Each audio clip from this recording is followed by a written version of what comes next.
Well, President Biden is weighing in on what he calls a radical decision if Roe versus Wade is overturned. White House correspondent Allison Harris joins us now with reaction there. So, Allison, what can you tell us?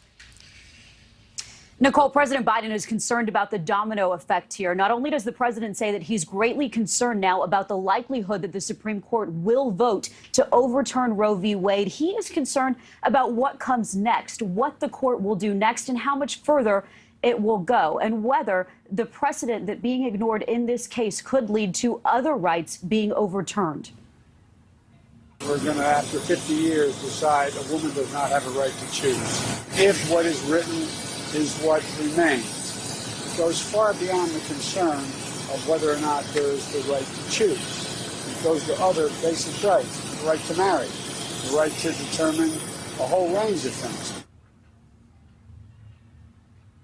Justice Alito writes in his draft opinion that other cases, for example, like gay marriage, would be different because those cases do not involve another human life. President Biden also reiterating his own views on abortion, saying he believes a woman's right to choose is fundamental, that the decision of Roe was correct back in 1973 and was based on a long line of precedent recognizing the 14th Amendment's concept of personal liberty, and it, quote, cannot be denied. The president saying he's not prepared to leave abortion law up to the whims of the states, which would happen if this is overturned.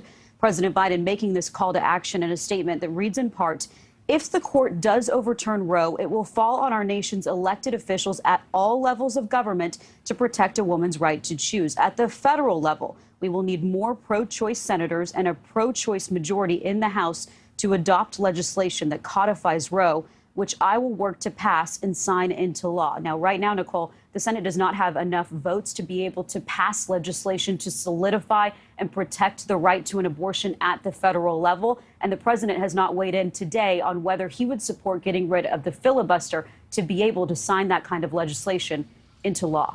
Nichole? All right, so Allison, we heard from the president, but also hearing from the vice president as well. What is she saying? Yeah, she's saying that this doesn't just affect women, but this affects all Americans. All right, Allison, thank you for that. Thank you for watching. Click the red subscribe button below so you can get more of NewsNation's fact-driven, unbiased coverage.